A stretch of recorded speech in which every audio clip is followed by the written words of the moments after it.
ಇವತ್ತು ನಮ್ಮ ಗುರುನಾಥರು ದೇಹವನ್ನು ತ್ಯಜಿಸಿದ ದಿನ. 1940ರಿಂದ 2010ರವರೆಗೆ ಸುಮಾರು 70 ವರ್ಷಗಳ ಕಾಲ ಬದುಕಿದ್ದು, ತಮ್ಮ ಜೀವಿತಾವಧಿಯಲ್ಲಿ ಲಕ್ಷಾಂತರ ಜನರ ಸಂಕಷ್ಟಗಳನ್ನು ಪರಿಹರಿಸಿ ನಮ್ಮ ನಾಡಿಗೆ ಬೆಳಕಾಗಿದ್ದಂತಹ ನಮ್ಮ ಸಕ್ರಾಯಪಟ್ಟಣದ ಶ್ರೀ ವೆಂಕಟಾಚಲ ಅವಧೂತರು ಇವತ್ತು ಮುಕ್ತರಾದ ದಿನ. ಅವರು ದೇಹವನ್ನು ಬಿಟ್ಟು ಇವತ್ತಿಗೆ 14 ವರ್ಷಗಳಾಗಿವೆ. ನಮ್ಮಂತಹ ಪ್ರಾಪಂಚಿಕರಿಗೆ ಹಾಗೂ ಸಾಧಕರಿಗೆ ಅವರು ಬೋಧಿಸ್ತಾ ಇದ್ದಂತಹ ನೂರಾರು ಉಪಾಯಗಳಲ್ಲಿ ಕೆಲವನ್ನು ಇವತ್ತು ಅವರ ಆರಾಧನೆ ಇರೋದರಿಂದ ಅವರ 108 ಗುರುವಾಣಿಗಳನ್ನು ನಾನು ಸಂಗ್ರಹ ಮಾಡಿ ಇವತ್ತು ಹೇಳಲಿಕ್ಕೆ ನಾನು ಬಯಸ್ತೇನೆ. ಗುರುನಾಥರು ದೇಹವನ್ನೇನೋ ಬಿಟ್ಟಿದ್ದಾರೆ, ಆದರೆ ಅವರು ಚೈತನ್ಯ ರೂಪದಲ್ಲಿ ವಿಶ್ವವ್ಯಾಪಿಯಾಗಿದ್ದಾರೆ. ಅವರು ಪ್ರಾತಸ್ಮರಣೀಯರಾಗಿದ್ದಾರೆ. ಗುರುನಾಥರು ವಿಶ್ವವ್ಯಾಪಿಯಾದ ಈ ದಿನ ನಾವೆಲ್ಲರೂ ಗುರು ಸ್ಮರಣೆಯಲ್ಲಿ ಗುರು ಹೇಳಿರುವಂತಹ ಗುರುವಾಣಿಯನ್ನು ನಮ್ಮ ಜೀವನದಲ್ಲಿ ಅಳವಡಿಸಿಕೊಳ್ಳುವುದರ ಮುಖೇನ ನಾವು ಅವರನ್ನು ನಿಜವಾಗಿ ಅವರ ಆರಾಧನೆಯನ್ನು ನಾವು ಮಾಡೋಣ ಅಂತ ಹೇಳ್ತಾ, ಇಲ್ಲಿ ಗುರುವಿನ ಹಾದಿಯನ್ನು ಸ್ಮರಿಸಿ ಅದರಲ್ಲೇ ತತ್ಪರನಾಗಿ ನಡೀತಕ್ಕಂಥದ್ದೇ ಅವರ ನಿಜವಾದ ಆರಾಧನೆ ಅಂತ ಹೇಳ್ತಾ, ನಾನು ಸಂಗ್ರಹ ಮಾಡಿರುವಂತಹ 108 ಗುರುವಾಣಿಗಳನ್ನು ಒಂದಾದ ಮೇಲೆ ಒಂದರಂತೆ ನಾನು ಹೇಳ್ತೇನೆ. ಭಗವಂತ ಎಲ್ಲರಲ್ಲೂ ಇದ್ದಾನಪ್ಪ. ಸೃಷ್ಟಿಯ ಸಕಲ ಜೀವಿಗಳಲ್ಲೂ ಅವನೇ ಇರ್ತಾನೆ. ಈ ಪೂಜೆ ಗೌರವ ನಿಮ್ಮ ಶರೀರಕ್ಕಲ್ಲ, ಅದರೊಳಗಿರುವ ಭಗವಂತನಿಗೆ. ಹೀಗೆ ಎಲ್ಲರಲ್ಲೂ ಭಿನ್ನವೆಣಿಸದಂತೆ ಏಕವಾಗಿ ಕಾಣಬೇಕು. ಅದುವೇ ಅದ್ವೈತ. ಗುರು ಅಂದರೆ ಕೇವಲ ಆಧ್ಯಾತ್ಮವೇ ಮಾತ್ರ ಅಲ್ಲ, ಆತ ಬದುಕಿನ ದಾರಿದೀಪ. ಜೀವನದಲ್ಲಿ ಬಸವಳಿದು ಬಂದ ಭಕ್ತರ ಪಾಲಿನ ಸಂಜೀವಿನಿ ಆತ. ಎರಡಿಲ್ಲದಂತೆ ಬದುಕಯ್ಯ, ಕಣ್ಣು ಎರಡಿದ್ರೂ ನೋಟ ಒಂದೇ ಅಲ್ವೇನಯ್ಯ. ಹಾಗೇನೆ ಭಾವ ಭಿನ್ನತೆ ಬರದಂತೆ ಬದುಕಬೇಕು. ಆಧ್ಯಾತ್ಮ ಅಂದರೆ ಬರೀ ಮೂಗಿಡ್ಕೊಂಡು ಕೂರೋದಲ್ಲ ಕಣಯ್ಯ. ಬದುಕಿನ ಕರ್ತವ್ಯಗಳನ್ನು ಅದೆಂಥ ಅಡಚಣೆಗಳು ಬಂದರೂ ಕೂಡ, ಅವಮಾನಗಳು ಬಂದರೂ ಕೂಡ ಅವ್ಯಾವನ್ನು ಕೂಡ ಲೆಕ್ಕಿಸದೆ ನಿಷ್ಕಾಮ ಭಾವದಿಂದ ಮಾಡುತ್ತಾ ಎಲ್ಲ ಭಾರವನ್ನು ಈಶ್ವರನಿಗೆ ಅರ್ಪಿಸಿ ನಡೆಯುವುದೇ ನಿಜವಾದ ಆಧ್ಯಾತ್ಮ. ನೋವು, ನಲಿವು, ರಾಗ, ದ್ವೇಷ, ತಪ್ಪು ಒಪ್ಪುಗಳೆಲ್ಲ ನಮ್ಮ ಮನಸ್ಸಿನ ಭಾವಗಳೇ. ಇವುಗಳನ್ನು ಸಮಚಿತ್ತದಿಂದ ಸ್ವೀಕಾರ ಮಾಡಬೇಕು. ಪಾಪ ಪುಣ್ಯಗಳನ್ನು ಮೀರಿ ಮುನ್ನಡೆಯಬೇಕು. ಆಗ ಈಶ್ವರ ನಮ್ಮೊಡನೆ ಇರ್ತಾನೆ. ಅಯ್ಯ, ಈ ಪ್ರಪಂಚದಲ್ಲಿ ಮನುಷ್ಯನಷ್ಟು ಕೆಟ್ಟ ಪ್ರಾಣಿ ಬೇರೊಂದಿಲ್ಲ. ಹಾವಿಗೆ ಹಲ್ಲಿನಲ್ಲಿ ಮಾತ್ರ ವಿಷ, ನಾಯಿಗೆ ಜೊಲ್ಲಿನಲ್ಲಿ ಮಾತ್ರ ವಿಷ, ಆದರೆ ಮನುಷ್ಯನಿಗೆ ಮೈಯೆಲ್ಲ ವಿಷ. ಅವನಿಗೆ ಕೃತಜ್ಞತೆ ಅಂತಕ್ಕಂಥದ್ದೇ ಇಲ್ಲ. ಆದರೆ ಸಾಧನೆ ಮಾಡಲಿಕ್ಕೆ ಈ ಜನ್ಮಕ್ಕಿಂತ ಶ್ರೇಷ್ಠ ಜನ್ಮ ಇನ್ನೊಂದಿಲ್ಲ. ಮಡಿ ಮೈಲಿಗೆಗೆ ಜಾತಿಗಳ ವಿಚಾರಕ್ಕೆ ಗುರುನಾಥರು ಅಂಥದ್ದು ಹೀಗೆ: ನಂಗೆಂಥದ್ದಯ್ಯ ಮಡಿ ಮೈಲಿಗೆ, ಯಾವುದಯ್ಯ ಜಾತಿ, ಇನ್ನೊಂದು ವಿಚಾರಕ್ಕೆ ಹೋಗೋದೇ ಮೈಲಿಗೆ, ಇತರರ ವಿಚಾರಕ್ಕೆ ಹೋಗೋದಿರುವುದೇ ಮಡಿ. ಬರೇ ಸ್ನಾನ ಮಾಡಿ ಮಡಿ ಬಟ್ಟೆ ಉಟ್ಕೊಂಡಿದ್ರೆ ಸಾಲದು, ಮನಸ್ಸನ್ನು ಹದಗೊಳಿಸಬೇಕು, ಶುದ್ಧಿಗೊಳಿಸಬೇಕು. ಎಂದಿಗೂ ನಿನ್ನೆ ಹಾಗೂ ನಾಳೆ ಬಗ್ಗೆ ಯೋಚಿಸಬೇಡ. ಸದಾ ವರ್ತಮಾನದಲ್ಲಿರು. ಒಂದು ಕ್ಷಣವೂ ಮತ್ತೆ ಹಿಂತಿರುಗಿ ಬರೋದಿಲ್ಲ. ಪ್ರತಿ ಗಳಿಗೆಯನ್ನು ನಿಷ್ಕಾಮ ಕರ್ಮದಲ್ಲಿ ಭಗವಂತನ ನಾಮಸ್ಮರಣೆಯಲ್ಲಿ ಕಳಿಬೇಕಣಯ್ಯ. ಮೂಲದಲ್ಲಿ ಎಲ್ಲವೂ ಒಂದೇ ಕಣಯ್ಯ. ಎಣದ ಬಾಯಿಗೆ ನೆನೆದಕ್ಕಿ, ದೇವರ ತಲೆಗೆ ಬಣ್ಣದಕ್ಕಿ. ಮನುಷ್ಯ ಎಣಿಸಿದಂತೆ ಏನೂ ನಡೀಬಾರ್ದು ಕಣೋ. ಎಲ್ಲವೂ ಅವನ ವಿರುದ್ಧವಾಗೇ ನಡೀಬೇಕು. ಆಗ ಮಾತ್ರ ಮನುಷ್ಯನಾಗ್ತಾನೆ. ಪಾತ್ರೆಯಲ್ಲಿ ನೀರಿಟ್ಟು ಅದರಲ್ಲಿ ಎಣ್ಣೆ ಸುರಿಸಿದ್ರೆ ಎಣ್ಣೆ ಮತ್ತು ನೀರು ಎಷ್ಟು ಸುಲಭವಾಗಿ ಹೊಂದ್ಕೊಂಡಿರುವಂತೆ ತೋರುವುದಲ್ವಾ, ಆದರೆ ಅದನ್ನು ಬಹು ಸುಲಭವಾಗಿ ಬೇರ್ಪಡಿಸ್ಬೋದು. ಹಾಗೆಯೇ ಜೀವನದಲ್ಲಿ ಬರುವ ಎಲ್ಲ ಘಟನೆಗಳು ನಾವು ಅಂಟದಂತೆ ಇರುವುದೇ ಸನ್ಯಾಸ. ಗುರುವಿನ ಕೃಪೆಯಾಗಲು ಕಾಯುವ ತಾಳ್ಮೆ ನಮಗಿರಬೇಕಷ್ಟೆ. ಎಲ್ಲವೂ ಅವನದಾಗಿರಬೇಕು, ಅವನು ನಿಂದಾಗಿರಬೇಕು. ಪ್ರತಿಯೊಂದು ಧ್ಯೇಯ, ಅಭಿಮಾನ, ಪ್ರತಿಯೊಂದು ವಸ್ತು, ಪ್ರತಿಯೊಂದು ಉಪಕರಣ, ಪ್ರತಿಯೊಂದು ವಿಷಯ ಗುರುವಿಂದಾಗಿರಬೇಕು. ಎಲ್ಲವೂ ಅವನಿಚ್ಛೆಯಂತೆ ನಡೀಬೇಕು. ಆಗ ಮನುಷ್ಯ ಮೆರೆಯಲಾರ. ಗುರು ಎಂಬುದು ಭಾವವೇ ವಿನಃ ದೇಹವಲ್ಲ. ಶುದ್ಧ ಭಾವವಿರುವಲ್ಲಿ ಅವನು ಯಾವ ರೂಪದಲ್ಲಿಯಾದರೂ ಬರ್ಬೋದು. ಅವನು ರೂಪಾತೀತ, ದೇಹಾತೀತ, ಸ್ವರೂಪಾತೀತ. ಗುರು ತನ್ನ ನಂಬಿದ ಭಕ್ತರನ್ನು ಉದ್ಧರಿಸಲಿಕ್ಕೆ ತನ್ನ ಜೀವನವನ್ನೇ ಮುಡಿಪಾಗಿಟ್ಟಿರುವನು. ಅದೇ ಸದ್ಗುರುವಿನ ವಿಶೇಷತೆ. ವೇದಾಂತೇಚೆ ಪ್ರತಿಷ್ಠಿತ ಎಂಬಂತೆ ಎಲ್ಲವನ್ನು ಜಾಡಿಸಿ ನಿಂತು ಉಂಡು ಉಪವಾಸಿ ಬಳಸಿ ಬ್ರಹ್ಮಚಾರಿ ಎಂಬಂತಹ ಸ್ಥಿತಿಯಲ್ಲಿರುವನೇ ಸದ್ಗುರುಗಳು. ಕಣ್ಣಾಗುವಂತೆ ಬಾಳಬೇಡಿ ಕಣ್ರಯ್ಯ, ಸಮಾಜದ ಕಣ್ಣಾಗುವಂತೆ ಬಾಳಬೇಕು. ಮುತ್ತೈದೆ ಅಂದರೆ ರೇಷ್ಮೆ ಸೀರೆಯುಟ್ಟು ಮೈತುಂಬ ಬಂಗಾರ ಹಾಕ್ಕೊಂಡಿರೋದಲ್ಲ. ಯಾವ ಸ್ತ್ರೀಯಲ್ಲಿ ತ್ಯಾಗ, ಸಹನೆ, ಕರುಣೆ, ಕ್ಷಮೆ ಹಾಗೂ ದಯೆ ಅನ್ನುವಂತಹ ಈ 5 ಮುತ್ತಿನಂಥ ಗುಣಗಳಿರುತ್ತೋ ನೋಡು, ಅವಳನ್ನೇ ಮುತ್ತೈದೆ ಅಂತಾರಪ್ಪ. ಗುರುವೆಂಬುದು ಕೇವಲ ಅಕ್ಷರಗಳ ಜೋಡಣೆಯಲ್ಲ. ಅಜ್ಞಾನ ಅನ್ನುವಂತಹ ಕತ್ತಲೆಯಿಂದ ಜ್ಞಾನ ಅನ್ನುವಂತಹ ಬೆಳಕಿನೆಡೆಗೆ ಕರ್ಕೊಂಡೋಗ್ತಕ್ಕಂಥವನೇ ಗುರು.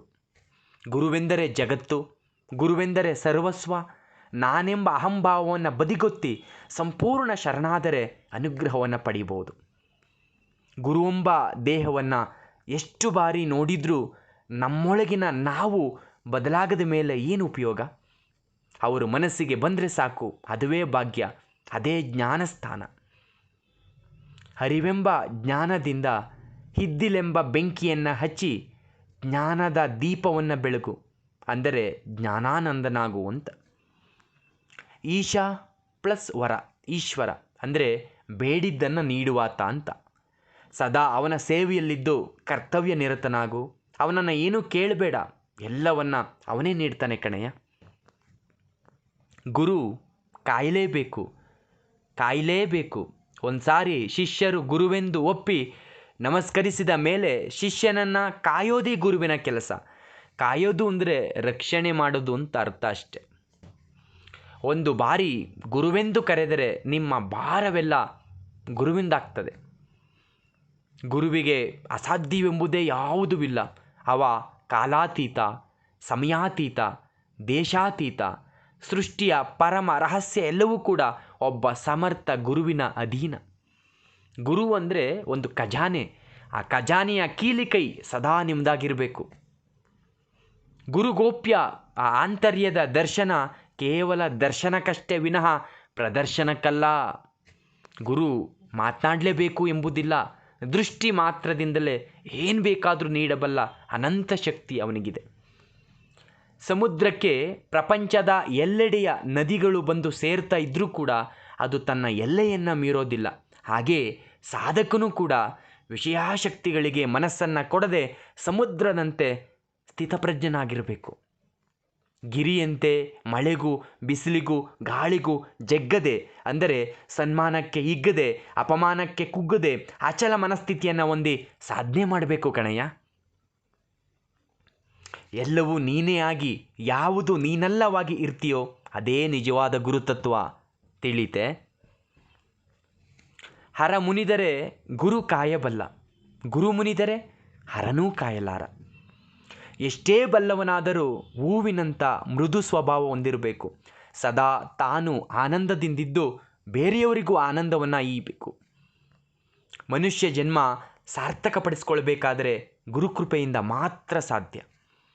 ಪ್ರಕೃತಿಯನ್ನು ನೋಡುತ್ತಾ ಪ್ರಪಂಚವನ್ನು ಅಭ್ಯಾಸ ಮಾಡು. ಪ್ರಕೃತಿಯ ಮುಂದೆ ಮನುಷ್ಯ ಒಂದು ಅಣುವಾಗಿ ತೋರ್ತಾನೆ. ಪ್ರಕೃತಿಯನ್ನು ನೋಡಿ ಅದರ ಕಲ್ಪನೆ ಮಾಡಿಕೊಳ್ಳುತ್ತಾ ಮನುಷ್ಯನ ಅಹಂಭಾವ ತಾನಾಗಿಯೇ ಕರಗ್ತದೆ. ಸಂಸಾರದಲ್ಲಿ ನಿನ್ನ ಕರ್ತವ್ಯದಿಂದ ವಿಮುಖನಾಗುವುದು ಸನ್ಯಾಸವಲ್ಲ. ಸಂಸಾರದಲ್ಲೇ ಇದ್ದು ನಿನ್ನ ಕರ್ತವ್ಯಗಳನ್ನು ನಿಷ್ಠೆಯಿಂದ ಮಾಡುತ್ತಾ ಫಲಾಫಲಗಳನ್ನು ಭಗವಂತನಿಗೆ ಸಮರ್ಪಿಸಿ ಬದುಕುವುದೇ ನಿಜವಾದ ಸನ್ಯಾಸ. ಹೇಗೆ ಕಮಲ ಕೆಸರಿನಲ್ಲಿ ಹುಟ್ಟಿದರೂ ಒಂದಿಂಚು ಕೆಸರಿ ಗಂಟಿಸಿಕೊಳ್ಳದೆ ಇರುವುದೋ ಹಾಗೆಯೇ ಜೀವನ. ಹರಿತು ಮರೆತೋ ಒಮ್ಮೆ ಗುರುವೆಂದು ನೆನೆದರೆ, ಗುರುವೆಂದು ಕರೆದರೆ ಗುರುತಿಟ್ಟು ಅವರಿಗೆ ಪರತತ್ವ ತೋರುವ ಮಹಾದೇವನೇ ಸದ್ಗುರು. ಗುರುವೆಂದರೆ ಬೆಂಕಿಯಪ್ಪ. ಆ ಪದವನ್ನು ನಿಮ್ಮಿಚ್ಛೆಯಂತೆ ಹಗುರವಾಗಿ ಬಳಸಬೇಡಿ. ಅವಧೂತರಿಗೆ ಯಾವುದೇ ಕಟ್ಟುಪಾಡುಗಳು ನೀತಿ ನಿಯಮಗಳಿರೋದಿಲ್ಲ. ಇಡೀ ಪ್ರಕೃತಿ ಅವರ ವಶದಲ್ಲಿರ್ತದೆ. ಆನೆ ನಡೆದದ್ದೇ ದಾರಿ ಎಂಬಂತೆ ಅವರ ಜೀವನ. ಸಾಧನೆ ಅಂದರೆ ಎಂಥದ್ದೂ ಇಲ್ಲ ಕಣಯ್ಯ. ಮಾಡುವ ಪ್ರತಿ ಕೆಲಸದಲ್ಲೂ ಗುರುವನ್ನೇ ಕಾಣತೊಡಗು ಸಾಕು. ಆಗ ಪ್ರತಿ ಕೆಲಸದಲ್ಲೂ ಕೂಡ ಶ್ರದ್ಧೆ, ನಿಷ್ಠೆ, ಪರಿಪೂರ್ಣತೆ ಸಾಧ್ಯ ಆಗ್ತದೆ. ಹಾಗೂ ನಮ್ಮ ಮನಸ್ಸು ದುರಾಲೋಚನೆಗಳಿಗೆ ಬಲಿಯಾಗೋದಿಲ್ಲ. ಜಗತ್ತಿನಲ್ಲಿ ನಡೆಯೋದೆಲ್ಲವನ್ನ ಆನಂದದಿಂದ ಅನುಭವಿಸುವುದು ಅಂತ ತಿಳಿದ್ರೆ ಸಾಧನೆ ಸುಲಭವಾಗುತ್ತೆ, ಆನಂದವೂ ಸಿಗುತ್ತೆ. ಗುರುವಿನ ಹಣತಿ ಇಲ್ಲದೆ ಒಂದು ಹುಲ್ಲು ಕಡ್ಡಿಯೂ ಅಲಗಾಡದು. ಹಾಗಾದರೆ ನಮ್ಮ ಜೀವನದಲ್ಲಿ ಬರುವ ಕಷ್ಟ ಸುಖಗಳೆರಡೂ ಕೂಡ ಅವನ ಹಣತಿಯಂತೆ ನಡೀತಾ ಇದೆ. ಹಾಗೂ ಕಷ್ಟ ಸಮಸ್ಯೆಗಳು ಒಳ್ಳೆಯ ಕಾರಣಕ್ಕಾಗಿ ಬರ್ತಾ ಇದೆ ಅಂತೇಳಿ ತಿಳ್ಕೋಬೇಕು. ಪರಮ ಲೌಕಿಕರಾದ ನಮಗೆ ಗುರುತತ್ವ ಏನು ಅಂತ ತಿಳಿದೇ ಇದ್ದರೂ ಕೂಡ ನಮ್ಮ ಸಮಸ್ಯೆಯ ಪರಿಹಾರ ಕೇಳಲಿಕ್ಕೆ ಗುರುಗಳ ಹತ್ರ ಹೋದರೆ ನಮಗೆ ಸಿಗುವುದು ಜನ್ಮಾಂತರಗಳಿಗೆ ಸಾಕಾಗುವಷ್ಟು ಅಭಯ, ಅದನ್ನು ಮೀರಿದ ಆತ್ಮೀಯತೆ. ಗುರುವಾಕ್ಯ ಪ್ರಮಾಣ ಅಂತ ತಿಳಿಯಯ್ಯ. ಪಾದುಕೆ ನೀಡುವ ಹಾಗೂ ಪಾದುಕಾ ಪೂಜೆ ಮಾಡಿಸುವ ಉದ್ದೇಶ ನೀನು ಸಣ್ಣವನಾಗು, ಪಾದುಕಿಯಾಗು, ಸದಾ ವಿನೀತ ಭಾವದಿಂದಿರು ಅಂತ. ಗುರು ಯಾವಾಗಲೂ ಹೇಳ್ತಾನೆ, ಅಯ್ಯ ನೀ ಎಲ್ಲೇ ಹೋಗು, ನೀ ಕೆಳಗೆ ಬೀಳದಂತೆ ಎಳೆದು ತರ್ತೇನೆ, ಧೈರ್ಯವಾಗಿರು ನೀನು ಅಂತ. ಸಮಸ್ಯೆಗಳಿಗೆ ಪರಿಹಾರ ಎಲ್ಲಾದರೂ ಸಿಗ್ಬೋದು, ಆದರೆ ಒಂದೇ ಒಂದು ದರ್ಶನದಿಂದ ನಮ್ಮ ಬದುಕನ್ನೇ ಬದಲಿಸಿ ಯಾರಿಂದಲೂ ಏನನ್ನು ಅಪೇಕ್ಷೆ ಮಾಡದೆ ನಿತ್ಯಾನಂದವನ್ನು ನೀಡುವ ಶಕ್ತಿ ಕೇವಲ ಸದ್ಗುರುವಿಗೆ ಮಾತ್ರ ಇದೆ. ಗುರು ಭಕ್ತಿ ಭಾವಪ್ರಿಯನೇ ಹೊರತು ಬಾಹ್ಯಾಡಂಬರ ಪ್ರಿಯನಲ್ಲ. ಸರಳತೆಯೇ ಅದರ ಮುಖ್ಯ ಲಕ್ಷಣ. ಮರೆಯಬೇಡ ನಿನಗೆ ಸಹಾಯ ಮಾಡಿದವರನ್ನು, ಮುರಿಯಬೇಡ ಬೇರೆಯವರ ಸಂಬಂಧಗಳನ್ನು, ಮೆರೆಯಬೇಡ ಭಗವಂತ ಎಲ್ಲವನ್ನ ಕೊಟ್ಟಾಗ. ಈ ಗುಣಗಳನ್ನು ಎಲ್ಲ ಜಾತಿ ಮತ ಅಂತಸ್ತುಗಳನ್ನು ಮೀರಿದ್ದು ಈ ಗುಣಗಳು.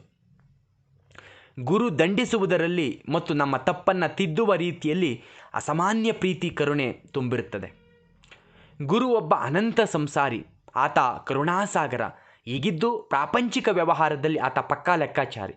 ಒಂದಾಣೆ ಬಿಡನು, ಒಂದಾಣೆ ಕೊಡೋನು. ಗುರು ಕರುಣಾಸಮುದ್ರ. 1000 ತಾಯಿಗಳ ಪ್ರೇಮವನ್ನು ಒಬ್ಬ ಸದ್ಗುರು ಕೊಡ್ತಾನೆ. ಅವನ ಪ್ರೀತಿ ಅನನ್ಯ. ಆತ ಇಂದಿಗೂ ಕರುಣಾಮಯಿ. ಗುರು ಇದ್ದವನಿಗೆ ಗುರಿ ಕಾಣುತ್ತದೆ. ಗುರು ಇಲ್ಲದಿದ್ದರೆ ಬೇರೆಲ್ಲ ಇದ್ದರೂ ಅವನ ಜೀವನ ವ್ಯರ್ಥ. ಗುರು ಒಂದು ಜೀವನಾನುಭವ. ಭಕ್ತರ ರಕ್ಷಣೆಗೆ ಸದ್ಗುರುವೇ ಕಾರಣ. ಇದುವೇ ಗುರು ಲಕ್ಷಣ. ಗುರು ಎಂದರೆ ಸಂಪೂರ್ಣ ಅಂತ. ಅವನಲ್ಲಿ ಇಲ್ಲದ್ದು ಯಾವುದೂ ಇಲ್ಲ. ಹಾಗೆ ಅವನು ಕೊಡಲೆ ಆಗದೇ ಇರುವಂಥದ್ದು ಕೂಡ ಯಾವುದೂ ಇಲ್ಲ. ಗುರುವಿನಿಂದಯ ಕುಲಕ್ಷಯಂ. ಗುರು ನಿಂದನೆ ಸರ್ವತಾ ಸಲ್ಲದು. ಸದ್ಗುರು ಕೈ ಹಿಡಿದವನು ನಕ್ಕಾನು, ಸದ್ಗುರು ಕೈ ಬಿಟ್ಟವನು ಅತ್ತಾನು. ನಂಬಿದರೆ ಶಿವ, ನಂಬದಿರೆ ಶವ. ಗುರು ಕರುಣೆ ಪ್ರೀತಿ ಎಂಬುದು ಜಗದೆಲ್ಲ ಪ್ರೀತಿ ಕರುಣೆಗಳಿಗಿಂತ ಮಿಗಿಲಾದದ್ದು, ಮಹತ್ವವಾದದ್ದು. ಗುರು ಸರ್ವಾಂತರ್ಯಾಮಿಯಾಗಿದ್ದು ತನ್ನ ಭಕ್ತರ ಪ್ರತಿ ಹೆಜ್ಜೆಯನ್ನು ಗಮನಿಸ್ತಾ ಇರ್ತಾನೆ. ಯಾರನ್ನು ಬಲವಂತವಾಗಿ ಬದಲಿಸ್ಲಿಕ್ಕಾಗಲ್ಲ ಕಣಯ್ಯ. ನಮ್ಮ ಒಳ್ಳೆಯ ಆಚರಣೆ ನಡವಳಿಕೆಯಿಂದ ಮೌನವಾಗಿ ಇತರರೂ ಕೂಡ ನಮ್ಮನ್ನು ಅನುಸರಿಸುವಂತೆ ಮಾಡಿದರೆ ಅದೇ ನಿಜವಾದ ಸಮಾಜ ಸೇವೆ. ನಿಮ್ಮ ಆಶ್ರಮ ಎಲ್ಲಿಂತ ಗುರುಗಳನ್ನು ಯಾರಾದರೂ ಕೇಳಿದ್ರೆ ಆ ಶ್ರಮ ನನಗೆ ಬೇಡ ಅಂತಿದ್ರು.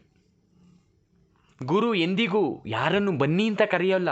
ಆದರೆ ಬಂದ ಮೇಲೆ ಗುರುವಾಕ್ಯಕ್ಕೆ ನಿಷ್ಠರಾಗಿರಬೇಕು. ತಪ್ಪಿದರೆ ಅಪಾಯ ಕಟ್ಟಿಟ್ಟ ಬುತ್ತಿ. ಗುರುವೆಂದು ಕರೆಯಬೇಡ. ಒಂದು ಬಾರಿ ಗುರುವೆಂದು ಕರೆದರೆ ಕರೆದವನ ಇಹಪರಗಳೆಲ್ಲವೂ ಗುರುವಿನ ಹೆಗಲಿಗೆ ಇರುತ್ತದೆ. ಆತ ತೋರಿದ ದಾರಿಯಲ್ಲಿ ಕಣ್ಮುಚ್ಚಿ ನಡೆದರೆ ಸಾಕು. ಸದ್ಗುರು ಅಂದರೆ ಸಿಹಿ ಸಕ್ಕರೆಯಂತೆ. ಜಾತಿಯೊಳಗಡೆ ಹುಟ್ಟಿ ಅಜಾತನಾದವನು ಸದ್ಗುರು. ಸದ್ಗುರುವಿಗೆ ನಡವಳಿಕೆ ಸಂಸ್ಕಾರ ಒಂದೇ ನಿಜವಾದ ಜಾತಿ. ಪರಿಶುದ್ಧ ಭಾವವೇ ಪೂಜೆ. ಈ ಗುಣಗಳೇ ಬಂಧು ಬಳಗ. ಇಂತಹ ಗುಣಗಳಿರುವ ಯಾವುದೇ ವ್ಯಕ್ತಿಗಳಿಗೆ ತೊಂದರೆಯಾದರೂ ಅವರನ್ನು ಕಾಯಲು ಸದ್ಗುರು ಸದಾ ಧಾವಿಸಿ ಬರ್ತಾನೆ. ಗುರು ತನ್ನ ಭಕ್ತರನ್ನು ನೇರವಾಗಿ ಬಂದು ರಕ್ಷಣೆ ಮಾಡಬೇಕಿಂತಿಲ್ಲ. ಸ್ವಪ್ನದಲ್ಲೂ ಸಹ ಬಂದು ಆಶೀರ್ವಾದ ಮಾಡ್ತಾನೆ. ಗುರುವು ಕಾಲಾತೀತ, ದೇಶಾತೀತ, ಸ್ವರೂಪಾತೀತ, ಸಮಯಾತೀತ. ಜಗತ್ತಿನ ಚರಾಚರಗಳೆಲ್ಲವೂ ಸದ್ಗುರುವಿನ ಅಧೀನ. ಅವನು ಸರ್ವಾಂತರ್ಯಾಮಿ, ಅನಂತರೂಪಿ. ಕರ್ಮವೆಲ್ಲವೂ ನಿನ್ನ ಉಪಾಸನ, ಭೋಗವೆಲ್ಲವೂ ನಿನ್ನ ಭಾವನ. ಕಾವಿಧಾರಣೆ ಸನ್ಯಾಸ ಅಲ್ಲಪ್ಪ. ಸನ್ಯಾಸ ಅಂತಕ್ಕಂಥದ್ದು ಒಂದು ಆಚರಣೆ, ಅದೊಂದು ಅನುಭವ. ಅದಕ್ಕೆ ಕಾವ್ಯ ಹಾಕಬೇಕು ಅಂತ ಇಲ್ಲ. ಅದು ಅನಿವಾರ್ಯವೂ ಅಲ್ಲ. ಅದಕ್ಕೆ ಮೊದಲು ಮನಸ್ಸು ಕಾವ್ಯ ಆಗಬೇಕು, ಕಾಷಾಯ ಆಗಬೇಕು ಕಣಯ್ಯ. ಕರ್ಮ ಕ್ಷಯವಾಗದೆ ಗುರು ದರ್ಶನ ದುರ್ಲಭ. ಗುರುಗಳ ನಿದ್ರೆ ಎಂದರೆ ಅವರು ಬೇರೆಲ್ಲಿಯೋ ಸಂಚಾರಕ್ಕೆ ಹೋಗಿರುವವರು ಎಂದು ಅರ್ಥ.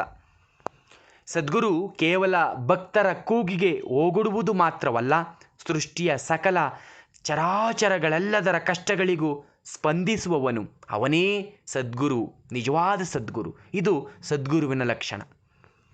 ಹಾಡು ಮುಟ್ಟದ ಸೊಪ್ಪಿಲ್ಲ ಎಂಬಂತಿದ್ದ ಗುರುನಾಥರಿಗೆ ತಿಳಿಯದ ವಿದ್ಯೆಗಳಿರಲಿಲ್ಲ. ಇದಲ್ಲದೆ ಪ್ರತಿ ಸಮಸ್ಯೆಗಳಿಗೂ ಅವರು ನೀಡ್ತಾ ಇದ್ದಂಥ ಪರಿಹಾರ ಜನಸಾಮಾನ್ಯರಿಗೂ ಸುಲಭವಾಗ್ತಾ ಇತ್ತು. ಗುರು ಯಾವ ರೂಪದಲ್ಲಿ ಬರ್ತಾನೋ ಗೊತ್ತಿಲ್ಲಪ್ಪ, ಅದಕ್ಕೆ ಯಾವ ಜೀವಿಯನ್ನು ಕಡೆಗಣಿಸಬೇಡಿ, ಎಲ್ಲವನ್ನು ಗೌರವಿಸಿ. ನಿಮ್ಮ ತಂದೆ ತಾಯಿ, ಬಂಧು ಬಳಗ, ಸ್ನೇಹಿತರು ಎಲ್ಲರನ್ನು ಚೆನ್ನಾಗಿ ನೋಡ್ಕೊಳ್ಳಿ. ಅದುವೇ ಆಧ್ಯಾತ್ಮ. ಜೀವನದಲ್ಲಿ ನಾವುಗಳು ಎಲ್ಲಕ್ಕೂ ಸಾಕ್ಷಿ ರೂಪವಾಗಿರಬೇಕು, ಆಲದ ಮರದಂತಿರಬೇಕು. ಹೇಗೆ ಆಲದ ಮರ ತನ್ನಲ್ಲಿ ವಾಸ ಮಾಡ್ತಕ್ಕಂಥ ಎಲ್ಲ ಜೀವಿಗಳಿಗೂ ಆಶ್ರಯ ನೀಡ್ತದೆಯೋ, ಹಾಗೆ ತನ್ನ ನೆರಳಿಗೆ ಬಂದ ಪ್ರತಿಯೊಬ್ಬರಲ್ಲೂ ಯಾವುದೇ ಭೇದ ಭಾವ ತೋರದೆ ಏಕರೂಪವಾಗಿ ನೆರಳನ್ನು ನೀಡಬೇಕು. ಆಲದ ಮರದಂತಿರುವ ಸದ್ಗುರು ತನ್ನ ನೆರಳಿಗೆ ಮೈಯೊಡ್ಡಿ ಬರುವ ಜೂಜುಗಾರ, ಸಾಧಕ, ಕಳ್ಳ, ಪ್ರಾಣಿ, ಹೀಗೆ ಎಲ್ಲ ಜನಸಾಮಾನ್ಯರಿಗೂ ಪ್ರತಿಫಲಾಪೇಕ್ಷೆ ಇಲ್ಲದೆ ಸಮಾನವಾಗಿ ಆಶ್ರಯ ನೀಡ್ತಾನೆ. ಯಾವ ಮೋಹಕ್ಕೂ ಅಂಟಿಕೊಳ್ಳದೆ ತನ್ನ ತನವನ್ನು ಬಿಟ್ಟು ಕೊಡದೆ ಕರ್ತವ್ಯ ನಿರತನಾಗಿದ್ದರೆ ಪ್ರತಿಯೊಬ್ಬರ ಬದುಕು ನಂದನವನವಾಗ್ತದೆ. ನಿಂತ ನೀರಲ್ಲಿ ಹುಳವಾಗುವುದು ಅದು ಯಾರಿಗೂ ಉಪಯುಕ್ತವಲ್ಲ. ಆದರೆ ಹರಿಯುವ ನೀರು ನಿಜಕ್ಕೂ ಶುದ್ಧ, ಸ್ವಚ್ಛ ಹಾಗೂ ಬಳಸಲು ಯೋಗ್ಯ. ಹಾಗಾಗಿ ನಾವುಗಳು ಸಹ ನಿಂತ ನೀರಾಗದೆ ಹರಿಯುವ ನೀರಾಗಬೇಕು, ಸಮುದ್ರ ಆಗಬೇಕು. ಹೇಗೆ ಸಮುದ್ರ ತನ್ನೊಡಲಲ್ಲಿ ಏನನ್ನು ಇಟ್ಟುಕೊಳ್ಳದೆ ಎಲ್ಲವನ್ನು ದಡಕ್ಕೆ ಎಸೀತದೆಯೋ, ಹಾಗೆ ನಾವು ಕೂಡ ಏನನ್ನು ಕೂಡಿಟ್ಟುಕೊಳ್ಬಾರದು. ಕೂಡಿಟ್ಟಷ್ಟು ಭಾರ, ಕಳೆದಷ್ಟು ಹಗುರ. ಸದ್ಗುರು ಸ್ವರೂಪನು ಯಾವಾಗಲೂ ತನ್ನ ನಿಜ ಭಕ್ತರ ಉಸಿರಿಗೆ ಉಸಿರಾಗಿ ಕಾವಲುಗಾರನಂತೆ ಕಾಪಾಡ್ತಾನೆ. ಕಣ್ಣು ರೆಪ್ಪೆಗಳೆರಡು ಕಣ್ಣನ್ನು ಕಾಯುವಂತೆ ಸದ್ಗುರು ನಮ್ಮನ್ನು ಕಾಯ್ತಾನೆ. ಅನುಭವಜನ್ಯ ಸತ್ಯ ಅಂದರೆ ಸದ್ಗುರು ಒಮ್ಮೆ ಕೈ ಹಿಡ್ದ ಅಂದರೆ ಜನ್ಮ ಜನ್ಮಾಂತರದಲ್ಲೂ ಜೊತೆಗಿದ್ದು ನಮ್ಮನ್ನು ಭವಸಾಗರ ದಾಟಿಸ್ತಾನೆ. ಆ ಕಾರ್ಯದಲ್ಲೇ ಗುರುವಿಗೆ ಮಹದಾನಂದ. ಶಿಷ್ಯನಿಗೋಸ್ಕರ ಗುರುವು ಮತ್ತೆ ಇನ್ನೊಂದು ಜನ್ಮವನ್ನು ತಗೊಂಡು ಜನ್ಮ ಜನ್ಮಾಂತರದವರೆಗೂ ಕೂಡ ಶಿಷ್ಯನನ್ನು ಹಿಂಬಾಲಿಸ್ತಕ್ಕಂಥವನು ಕೇವಲ ಗುರು ಮಾತ್ರ. ಗುರುವೆಂಬುದು ದೇಹವಲ್ಲ, ಅದೊಂದು ಪರಿಶುದ್ಧ ಭಾವ. ಗುರು ದೇಹ ಬಿಟ್ಟ ಅಂದರೆ ಹಾಕಿದ ಅಂಗಿಯನ್ನು ತೆಗೆದು ಬೇರೆ ಅಂಗಿಯನ್ನು ತೊಟ್ಟಂತೆ, ಅಥವಾ ತನ್ನ ಪರಿಮಿತಿಯನ್ನು ಮೀರಿ ಅನಂತದಲ್ಲಿ ನೆಲೆಗೊಂಡಂತೆ. ರಾತ್ರಿ ಆಗೋದು ನಿದ್ದೆ ಮಾಡಲು ಅಲ್ಲ ಸಾರ್, ಹಗಲು ಮಾಡಿದ ತಪ್ಪನ್ನು ಅವಲೋಕಿಸಿ ತಿದ್ಕೊಳ್ಬೇಕು. ಪಾದರಕ್ಷೆಗಿಂತ ಪದರಕ್ಷೆ ಮುಖ್ಯ. ಕರ್ತವ್ಯದಲ್ಲೇ ಭಗವಂತನನ್ನು ಹುಡುಕು. ದೃಷ್ಟ ಎಂದರೆ ಕಾಣುವುದು, ಅದೃಷ್ಟ ಎಂದರೆ ಭಗವಂತ ಕೊಡೋದು. ಕನ್ನಡಿ ಹಿಡಿಬೇಕಾದದ್ದು, ಕಾವ್ಯ ಹಾಕಬೇಕಾದದ್ದು ಮನಸ್ಸಿಗೆ ಹೊರತು ದೇಹಕ್ಕೋ ಅಥವಾ ದೇಹದ ಯಾವುದೇ ಅಂಗಗಳಿಗಲ್ಲ. ಸನ್ಯಾಸ ಅಂದರೆ ಮನಸ್ಸಿನ ಆಸೆ ಆಕಾಂಕ್ಷೆಗಳನ್ನು ತ್ಯಾಗ ಮಾಡೋದು ಅಂತ. ಗುರು ಅಂತ ಕರಿಬೇಡ, ಕರೆದ ನಂತರ ಗುರುವನ್ನು ಪರೀಕ್ಷೆ ಮಾಡಬೇಡ. ಸದ್ಗುರು ದೊರೆಯುವುದು ದುರ್ಲಭ, ದೊರೆತರೆ ಜನ್ಮ ಪಾವನ. ಗುರು ಕರೆ, ಗುರು ಕೊಟ್ಟ ವಾಕ್ಯವೂ ಕರೆ. ಬಾಳನ್ನು ಹಣ್ಣು ಮಾಡಿ ಭಗವಂತನಿಗೆ ಅರ್ಪಿಸಬೇಕು. ಬಾಳೆಹಣ್ಣನ್ನಲ್ಲ, ಬಾಳನ್ನೇ ಹಣ್ಣು ಮಾಡಿ ಅವನಿಗೆ ಅರ್ಪಿಸಬೇಕು. ಕಾಯವನ್ನು ಹಣ್ಣು ಮಾಡಿ ಭಗವಂತನಿಗೆ ಅರ್ಪಿಸು, ಹಣ್ಣು ಕಾಯಲ್ಲ. ದೇವರಿಗೆ ಹಾಕಿದ ಹೂವು ತೆಗೆದ ಮೇಲೆ ನಿರ್ಮಲ್ಯವಾಗುವುದು. ಇಲ್ಲಿ ನಿರ್ಮಲ್ಯವೂ ಹೂವಲ್ಲ, ಇವು ಮನಸ್ಸಿನ ಭಾವನೆ ಅಷ್ಟೆ. ಒಂದು ಜೀವಿ ಜನ್ಮ ತಾಳಿದ ಮೇಲೆ ಅದಕ್ಕೆ ಸಾವು ಇದ್ದೇ ಇರುತ್ತದೆ. ಹುಟ್ಟು ಸಾವು ಒಂದೇ ನಾಣ್ಯದ ಎರಡು ಮುಖಗಳಿದ್ದಂತೆ. ಹೀಗಿರುವಾಗ ನಾವು ಸದ್ಗುರುವಿನ ಸೇವೆ ಮಾಡಿ ಆತ್ಮಜ್ಞಾನಿಗಳಾಗಿ ಬ್ರಹ್ಮತ್ವವನ್ನು ಪಡೆದಲ್ಲಿ ಮುಂದಿನ ಜನ್ಮವನ್ನು ಪಡೀಬಹುದು, ಅಥವಾ ಇಲ್ಲದಂತೆ ಮಾಡಿಕೊಳ್ಬಹುದೇ ವಿನಃ ಹುಟ್ಟಿದ ನಂತರ ಸಾವನ್ನು ತಪ್ಪಿಸ್ಕೊಳ್ತಕ್ಕಂಥದ್ದು ಅಸಾಧ್ಯವಾದ ಸಂಗತಿ. ಆದ್ದರಿಂದ ಹುಟ್ಟು ಮಿಥ್ಯ, ಸಾವು ಸತ್ಯ. ಅನುರಕ್ತತೆಯ ಪರಮಾವಧಿಯೇ ವಿರಕ್ತತೆ. ಹಾಗೆಯೇ ವಿರಕ್ತತೆಯ ಪರಮಾವಧಿಯೇ ಅನುರಕ್ತತೆ. ಜೇನು ಹುಳು ಅಂದ ಚಂದ ನೋಡದೆ ಮಕರಂದವನ್ನು ಹುಡುಕ್ತದೆ. ಹಾಗೆ ಸಾಧಕನು ಜಗತ್ತಿನ ವಿಷಯಾಸಕ್ತಿಗಳಿಗೆ ಒಳಗಾಗದೆ ಅಲ್ಲಿರುವ ಒಳಿತನ್ನು ಮಾತ್ರ ಆಯ್ದುಕೊಳ್ಳಬೇಕು. ಜಗದ್ಗುರು ಅಂದರೆ ಜಗತ್ತೇ ಗುರು ಅಂತ, ಅದು ವ್ಯಕ್ತಿಯಲ್ಲ. ಜಗದ ಹಾದಿ ಅಂತ್ಯದಲ್ಲಿ ಚೈತನ್ಯ ಒಂದೇ ಇದ್ದದ್ದು ಹಾಗೂ ಇರ್ತಕ್ಕಂಥದ್ದು ಎಂದಾದಲ್ಲಿ ನಡುವೆ ಕಾಣೋದೆಲ್ಲ ಏನೆಂದು ತಿಳಿದುಕೊಳ್ಳೋದೇ ನಿಜವಾದ ಸಾಧನೆ. ಪತಿವ್ರತೆ ಅಂದರೆ ಪತಿಯ ವ್ರತದಲ್ಲಿ ಹಾಗೂ ಪತಿಯ ಆಗು ಹೋಗುಗಳಲ್ಲಿ ಭಾಗಿಯಾಗುವವಳು ಅಂತ ಅರ್ಥ. ಇಲ್ಲಿ ಯಾರು ಗುರು ಇಲ್ಲ ಕಣ್ರೋ, ನಿನ್ನೊಳಗಿನ ಅರಿವೇ ಗುರು. ಗುರು ಅಂದರೆ ಜ್ಞಾನ, ಬೆಳಕು ಅಂತ ಅರ್ಥ. ದಾರಿ ತೋರುವವನು ಗುರುವಾದರೂ ನಡೆಯಬೇಕಾದವನು ಶಿಷ್ಯನೇ. ಗುರುವೆಂಬ ಶುದ್ಧ ಭಾವನೆಯನ್ನು ಇಡಿ, ಗುರು ಹೇಳಿದಂತೆ ನಡಿ, ಇದೇ ಜನ್ಮದಲ್ಲಿ ಮುಕ್ತಿಯನ್ನು ಪಡಿ. ಧ್ಯಾನದಿಂದ ಓಂಕಾರವನ್ನು ಕೇಳಬಹುದು. ಓಂಕಾರ ಎಂದರೆ ಬ್ರಹ್ಮ, ಅಂದರೆ ಎಲ್ಲರೂ ಬ್ರಹ್ಮವಸ್ತುವೆ. ಗುರು ಕೃಪೆಗಿಂತ ದೊಡ್ಡದೇನೂ ಇಲ್ಲ. ಸದ್ಗುರು ವಾಕ್ಯಕ್ಕೆ ಸಂಪೂರ್ಣ ಫಲ ಕೊಡಲು ಅಷ್ಟಸಿದ್ಧಿಗಳು ಕಾಯ್ತಾ ಇರ್ತವೆ. ಇಂದ್ರಾದಿ ದೇವತೆಗಳು ಗುರುವಿನ ವಾಕ್ಯವನ್ನು ಈಡೇರಿಸಲಿಕ್ಕೆ ಕಾಯ್ತಾ ಇರ್ತಾರೆ. ಗುರುನಾಥರು ದಾನ ಅನ್ನುವಂಥ ಪದವನ್ನು ಬಳಸಬೇಡಿ, ಅನ್ನದಾನ ಎನ್ನುವ ಬದಲು ಅನ್ನ ಸಂತರ್ಪಣೆ ಅಂತ ಹೇಳಿ ಅಂತ, ಅಂದರೆ ಸಂತರಿಗೆ ಅರ್ಪಣೆ ಮಾಡು ಅಂತ ಹೇಳಿ ಅಂತ ಅಂತಿದ್ರು. ಸಾಮಾನ್ಯವಾಗಿ ಪೂರ್ಣ ಕುಂಭ ಅಂದರೆ ನೀರು ತುಂಬಿದ ಮಡಕೆ ಅಂತ ಅರ್ಥ.